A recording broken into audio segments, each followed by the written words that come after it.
অবাক ব্যাপার যে ঈদের দিনকে এই ছেলেগুলো ঘুরতে গেছে, RSS বোসাম্বলির ছেলেরা বিজেপির গেরুয়া ঝান্ডা গলায় নিয়ে তাদের বললো, এই তোরা মুসলমান নাম শোনার পরেই বলে, এই তোরা জিহাদির বাচ্চা, তোরা তালিবানের বাচ্চা, ওদেরকে সরাতে চেয়েছি বলে মারতে মারতে ওদের নিয়ে গেল টেনে ওই বৃদ্ধ আশ্রমের পিছনে। বৃদ্ধ আশ্রমটা ছিল পরেশ দাসদের। আর এখন যে RSS এর ছেলেগুলো টানতে টানতে নিয়ে গেল, তাদের কয়েকজনের ছবি আছে। তারপর এরা কি করবে, হতাশ, মারার পরে এদের হাতে বন্দুক দিয়ে বলছে, তোরা তোরা আমাদের মার্ডার করতে আসছিস, বল বল অমুক নেতা বলে তুমুক নেতা বলে, সেই ভিডিও করেছে। তারপরেও হলো না, তারপরে বলছে তোরা বল আমরা চোরাই মোবাইল বিক্রি করতে এসেছি, তাতেও হলো না। তারপরে বলছে বাড়ির লোককে স্ক্যান পাঠা, সেখানে 50,000 টাকা এক্ষুনি পাঠা, তাহলে তোদের মেরে দেবো। এই বেচারিগুলো কাঁদতে কাঁদতে বাড়িতে স্ক্যান দেয়, বারবার টাকা পাঠাতে বলে। আমি একটা ভিডিও ভাইরাল দেখলাম, দেখার পরে এইটা আমার মনে খুব দাগ টেনেছে। কারণ আমাদের দেশ গণতান্ত্রিক দেশ, আমাদের দেশ স্বাধীন দেশ, আমাদের দেশ ধর্মনিরপেক্ষ দেশ। হঠাৎ আমি দেখলাম দক্ষিণ 24 পরগনার ক্যানিং থানার অধীনে, ক্যানিং মিঠাখালী থেকে জীবনতলা থানার অধীনে মৌখালী ভাইরাল এই ব্রিজ। এই ব্রিজ থেকে একটা লম্বা রাস্তা এসছে, ফাটা, একসময় নদী ছিল, ওই নদীর ফাঁকা রাস্তা থেকে মাঝখান থেকে রাস্তাটা তৈরি হয়। বহু মানুষ এখানে আসে, বহু ক্যাব তৈরি হচ্ছে, ধাবা তৈরি হচ্ছে, সেখানে লোক খেতে আসে, ঘুরতে আসে। সেই সূত্রে আমি যা দেখলাম, নারাবনিয়া জীবনতলা থানার এলাকার মধ্যে নারাবনিয়া গ্রাম, এই এলাকার 3টে ছেলে ঈদের দিনকে এরা ঘুরতে এসেছিল ওই মিঠাখালীর ভাইরাল ব্রিজের কাছে।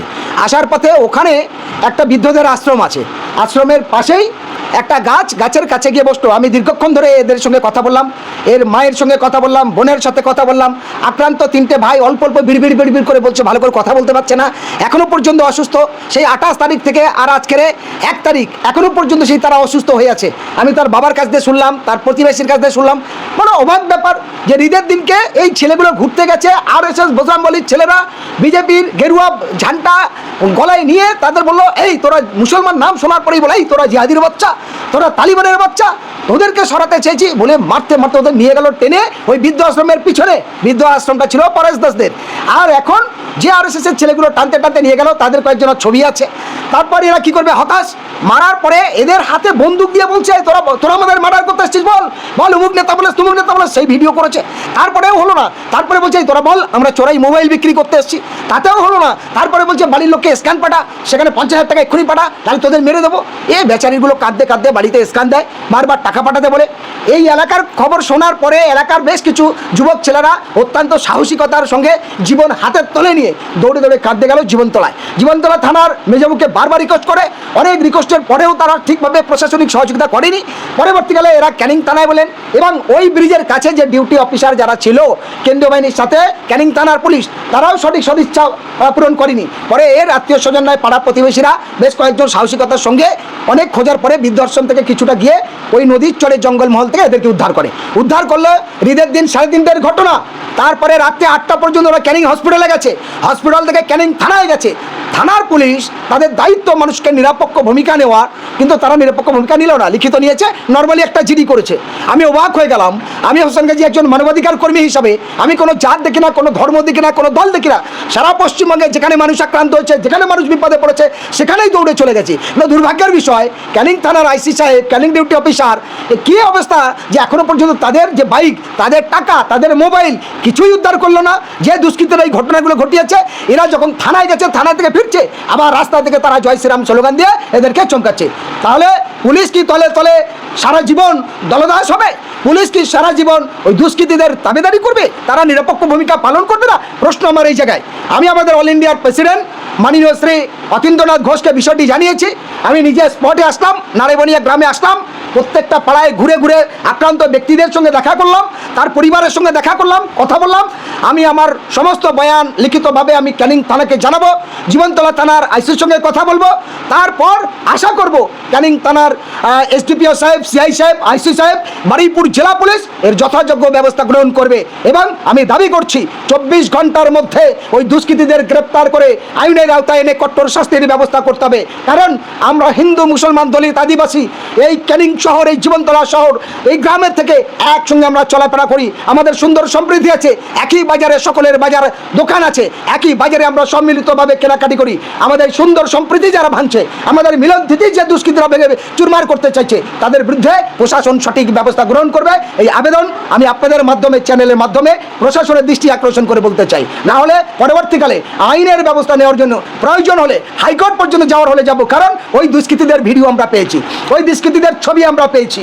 পুলিশ কেন নিরপেক্ষ ভূমিকা নেয় না? নিশ্চিত যদি পুলিশ সঠিক ভূমিকা না নেয় তাহলে হাইকোর্টের দ্বারস্থ হতে বাধ্য হবে। দাদা, এই মুহূর্তে বারংবার যে অভিযোগ উঠে আসছে, আমরা দেখছি বিগত দিনও এরকম মুসলিম যুবকদেরকে এরকম প্যান্ট খুলে চেক করে এরকম মারধর করা হয়েছে, আবারও সেই একরকম ঘটনা। তো সেই কারণেই আমরা বলেছি, কারণ আমার দেশ ধর্মনিরপেক্ষ দেশ, আমাদের দেশ গণতান্ত্রিক দেশ। যারা সন্ত্রাসী তাদের কোনো জাত হয় না, কোনো ধর্ম হয় না, কোনো দল হয় না। আমি যদি তারা আরএসএসের স্বয়ংসেবক হয়, নিশ্চয়ই আরএসএসের একটা এজেন্ট আছে, নিশ্চয়ই বিজেপির একটা আদর্শ আছে, নিশ্চিত বিজেপির এই দুষ্কৃতীদের সাহায্য করবে না, আরএসএস এই দুষ্কৃতীদের দাবিদারীদের সাহায্য করবে না। যারা মানুষকে উলঙ্গ করে পুরুষঙ্গ দেখতে চায়, যারা ভয় দেখিয়ে 50,000 টাকা নিতে চায়, বাইক এবং মোবাইল ছিনতাই করেছে, 15,000 টাকা ছিনতাই করেছে, এই মানুষদের আক্রান্ত করেছে, এবং ডাক্তারগুলো ভয় পেয়ে ওই আরএসএসের কিছু ওই দাবিদারীদের মানুষদের ভয় পেয়ে হয়তো ভর্তি নেয়নি, কিন্তু এরা ভর্তির উপযুক্ত। আজকের সেই 28 তারিখ থেকে আর আজ 1 তারিখ, আজকে কয়েকদিন হয়ে গেলে এখনও কথা বলতে পারছে না, এখনও চলতে পারছে না, তাহলে এরা ভর্তি হতো, কিন্তু ডাক্তারও ভয়তে নেয়নি। ফলে আমি আপনাদের মাধ্যমে আজ 1 তারিখে দুঃখের সঙ্গে বলছি, অভিষেক ব্যানার্জির ওপরে আক্রান্ত হওয়ার পরে তেমন কিছু আঘাত হয়নি। তার যদি 24 ঘন্টা না যেতে যদি সমস্ত আসামিদের অ্যারেস্ট করার অনুমতি দেয় সরকার এবং মুখ্যমন্ত্রী, স্বরাষ্ট্রমন্ত্রী, তাহলে ক্যানিংয়ের এই ঘটনার কেন্দ্র করে অবিলম্বে ওই দুষ্কৃতীদের গ্রেপ্তার করে সাজার ব্যবস্থা করবেন, এটা আমি আশা করছি। দুষ্কৃতীরা কতদিন ছিল, কি বলেছে ওরা? দুষ্কৃতীরা আমার কাছে যা বললেন তাতে প্রায় ওরা 9-10 জন মতো ওরা দুষ্কৃতীরা ছিল, পরে সংখ্যায় আবার কিছুটা বেড়েছে, কিন্তু প্রথমেই 9-10 জন যারা ছিল তাদের মধ্যে কয়েকজনের ছবি এসেছে, ছবি আমার কাছে এসছে। আমি বারুইপুর জেলা পুলিশকে দেবো, আমি সিআই সাহেবকে দেবো, ক্যানিং সিআই সাহেব, ক্যানিং এসডিওকে দেবো, ক্যানিং আইসিকে দেবো, লিখিত কমপ্লেন করব। যদি পুলিশ তার ব্যবস্থা নেয় ভালো, না নিলে কিন্তু কলকাতা হাইকোর্টের দ্বারস্থ হতে বাধ্য হব। বলছি, বাংলাদেশের সম্প্রীতি আমরা সকলেই জানি, সেই সম্প্রীতিতে তবে কি মুসলিম নাম বা দাড়ি টুপি নিয়ে কি আগামী দিনে শহরের দিকে মানুষ কি সবসময় টানা সংখ্যা নিয়ে ভুগবে? দেখুন, অতীতে আমরা শ্যামল, রহিম, করিম, দুলাল একসঙ্গে আমরা ছোট থেকে খেলে ধুলে এই মাটি থেকে আমরা বড় হয়েছি। সেই মাটির সুন্দর সম্প্রীতি যারা নষ্ট করছে, সেই দুষ্কৃতীদের কোনো জাত হয় না, কোনো ধর্ম হয় না, কোনো দল হয় না। এটা আমি মানবাধিকার কর্মী হিসেবে মানবিক দৃষ্টিতে এটা বলতে পারি। ফলে আমাদের দেশ সংবিধান সকলকে সেই অধিকার দিয়েছে। সুতরাং যারা এটা করছে, প্রশাসন, পুলিশ এবং এলাকার জনপ্রতিনিধি তাদের বিরুদ্ধে কঠোর আইনে ব্যবস্থা নেবে, এটা আমি আশা রাখছি। একটা গুরুত্বপূর্ণ প্রশ্ন, বিজেপি ক্ষমতায় এসে বাংলা এবং রাজ্যের বিজেপি রাজ্য সভাপতি সমীর ভট্টাচার্য তিনি তো বলেছিলেন যে বাংলায় কোনো রকম ভাবে মুসলমান তথা অত্যাচার করা হবে না, বিশেষ করে যারা বিজেপি বা আরএসএস এই কাজে যুক্ত থাকবে তাদের ফটো বা ভিডিও চিহ্নিত করলে প্রশাসনিকভাবে তাদের উপরে ব্যবস্থা নেবে। সেই জায়গাটা কি বলবেন? আমরা বিজেপি রাজ্য সভাপতি সমীর ভট্টাচার্যকে ধন্যবাদ জানিয়ে বলতে চাই, তিনি বলেছেন, এবং আর তারপরেও তারা বেশ কিছু আইনি ব্যবস্থা সে সময় নিয়েছেন, কারো এগুলো করতে দেয়নি, সান্ত্বনা থাকতে বলেছে। তারপরে হঠাৎ কী করে ঘটনা ঘটলো আর কারা বা করলেন, আর এর সঙ্গে কাদের হাত, সেই ব্যবস্থা দায়িত্ব তাদের। আমি নিশ্চিত তাদের দ্বারস্থ হব, প্রশাসনের দ্বারস্থ হব, প্রয়োজনে আইনের দ্বারস্থ হব সেই ব্যবস্থা নেওয়ার জন্য। তবে কিন্তু আমি দৌড়ে আজকে এই আক্রান্ত ব্যক্তিদের বাড়িতে এসেছি। পরে আমি পুলিশের কাছে খোঁজখবরটা নিচ্ছি, আমি আজকেরই নেব, নেওয়ার পরে দেখছি কী করা যায়। না হলে কিন্তু 24 ঘন্টা আমরা দেখব, যদি ব্যবস্থা না নেয় তাহলে এই সপ্তাহের মধ্যে আমরা কলকাতা হাইকোর্টে ওই দুষ্কৃতীদের ফটো দিয়ে আইনের ব্যবস্থা নেওয়ার জন্য আমরা তৈরি হব। আক্রান্ত ব্যক্তি কতজন ছিল? আক্রান্ত যারা ছিলেন তারা 3 জন। এই 3 জনার 3টে মোবাইল নিয়েছে, 3টে গাড়ি আছে সেখানে জমা, একটা বুলেট গাড়ি আছে, দুটো বাইক আছে, 2টো বাইক আছে, 3টে মোবাইল আছে, এবং এদের কাছে 15,000 টাকা ক্যাশ টাকা ছিল, এগুলো নিয়েছে, এবং বাড়ির লোককে স্ক্যান পাঠিয়ে আরও 50,000 টাকা দাবি করে। এবং তাদের যা মারধর করে সেগুলো দেখার মতো নয়, ভিডিওগুলো আপনারা নিশ্চয়ই নেবেন। তাদের পায়ে, হাতে, কোমরে, পিঠে, মাথায় আঘাত হয়েছে।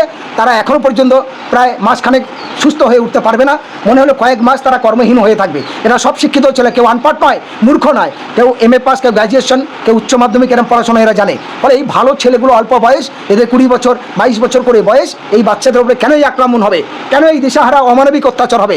এর ন্যায় ইনসাফ বিচার চাই। আক্রান্ত পরিবার থেকে যে অভিযোগ উঠে আসছে, যাদের বিরুদ্ধে মূলত অভিযোগ, তারা এখনো পর্যন্ত গ্রেফতার হয়েছে কি?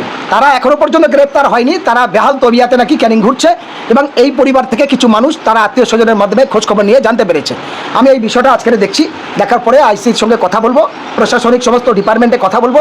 তারা যদি আইনের ব্যবস্থা নেয় ভালো, না ব্যবস্থা নিলে দেখুন প্রত্যেকটার একটা শেষ আছে, একটা ধাপ আছে, সেই ধাপ অনুযায়ী যদি তারা সঠিক ভূমিকা না নেয়, তার বিকল্প যে ধাপ, আমরা সেই ধাপ পর্যন্ত আগাবো। সেই অর্থে আমরা সাংগঠনিকভাবে মানবাধিকার সংগঠনের সকল নেতৃত্বের সঙ্গে আলোচনা করেই তবেই আমি এখানে এসেছি, সেভাবে আমরা আইনের ব্যবস্থা নিয়ে আগাবো।